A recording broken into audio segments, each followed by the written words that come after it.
Hello friends, आज की इस वीडियो में हम सीखेंगे प्रतिस्थापन विधि से दी गई समीकरण को हल करना। तो समीकरण हमारी किस प्रकार होने वाली है, दो चर वाली समीकरण होने वाली है। दो चर हमारे किस प्रकार के दिए गए हैं इस समीकरण में फ्रेंड्स, x और y में दिए गए हैं।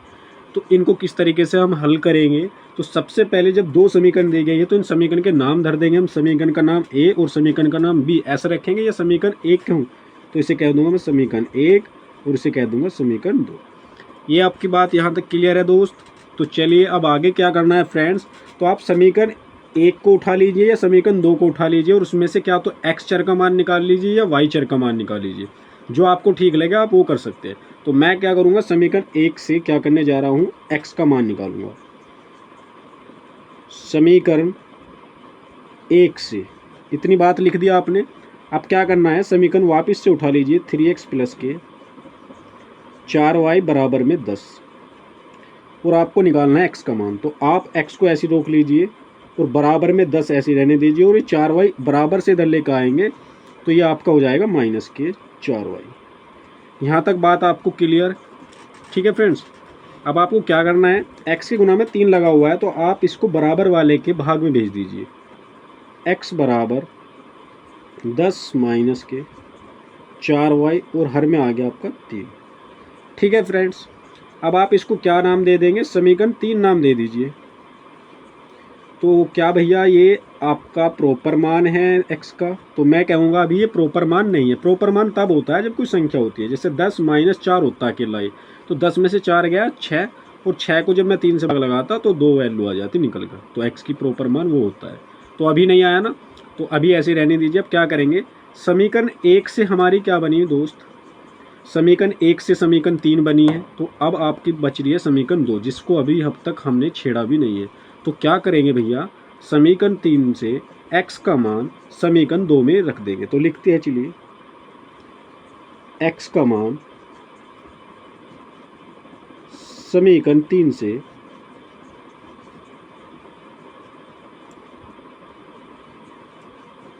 समीकरण 2 में रखने पर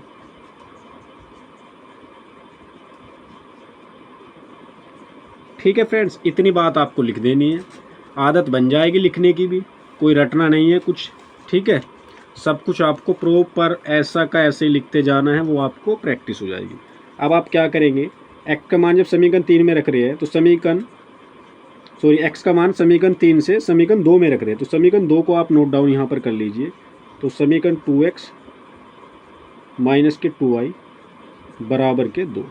तो 2 के गुना में लगा हुआ है x के गुना में लगा हुआ है 2, आप ऐसे बोल सकते हो। तो 2 मैं ऐसे रहने दूंगा, x की वैल्यू उठाऊंगा, यहाँ से ये रही, इसको लिखूंगा। इसको ऐसे ब्रैकेट में करके लिख लूँगा तो ज़्यादा ईजी हो जाएगा आपको समझने में भी और करने में भी। माइनस के 4y और भाग में आपका 3 और ब्रैकेट बंद, ये है माइनस के 2y। तो माइनस के 2y आपको ऐसे लिख लेना है और बराबर में आपको 2 लिख देना। ठीक है, तो चलिए अब क्या करना है फ्रेंड्स, आप 2 ब्रैकेट से जो बाहर है इसकी गुना अंदर कर दीजिए। तो अंदर जब गुना करेंगे 2 धाम कितना हो जाएगा फ्रेंड्स, 2 धाम 20 और 2 चौक 8 y और बटे में आपका कितना है, यानी हर में आपका है 3 या भाग में 3 है और माइनस के 2y आपका ऐसी। हर संख्या के हर में एक होता है तो ऐसे लिख सकता हूँ मैं, और 2 आपका ऐसी का ऐसी बराबर में चल रहा है। ठीक है फ्रेंड्स, अब हम क्या करेंगे, इस 3 की गुना 2y में कर देंगे और इस 1 की गुना 20 माइनस 8y में कर देंगे। ठीक है फ्रेंड्स, तो चलिए 1 की जब गुना 20 में करेंगे तो 20 आ जाएगा, माइनस 8y की गुना 1 में करेंगे तो 8y आ जाएगा, माइनस इस 3 की गुना 2y में करेंगे 3 दूनी 6y और 3 एकम 3 हो जाएगा। कितना हो जाएगा फ्रेंड्स, नीचे हर वालों की गुना आपस में कर लेंगे तो ये हो जाएगा 3 एकम 3 और बराबर में आपका 2 ऐसे रहने वाला है। फिर आप इस 2 के हर में 1 मान लीजिए, इस 1 की प्रॉपर गुना इसमें कर देंगे और 3 की गुना 2 में कर देंगे। तो सबसे पहले आपको क्या करना है, गुना से पहले एक काम कर लीजिए, माइनस के 8y माइनस के 6y। तो माइनस के ये जुड़ जाते हैं आपस में, लेकिन चिन्ह माइनस का था। 8 6 14y होने वाला आपका यहाँ पर। ठीक है फ्रेंड्स, और बराबर में 3 दूनी 6 इधर हो जाएगा और ये 14y आपका ऐसे रहने वाला है माइनस के इधर। और मैं क्या करूँगा, बिना यानी विदाउट y वाली वैल्यू 6 है और 20 है तो 20 को इधर लेके जाऊँगा तो माइनस के हो जाएंगे। तो माइनस के 14y और बराबर 20 में से 6 गए, माइनस के 20 हैं तो आपका क्या आएगा, माइनस के 14 आ जाएंगे घटकर, ठीक है। तो माइनस से माइनस ख़त्म हो जाएगा और 14 से 14 एकम 14, तो y की वैल्यू जो आपकी होने वाली है यहाँ पर बराबर में 1 हो जाएगी। तो यहाँ पर y का प्रॉपर मान 1 आया है, तो इसी तरह हमें x का एक प्रॉपर मान निकालना होता है।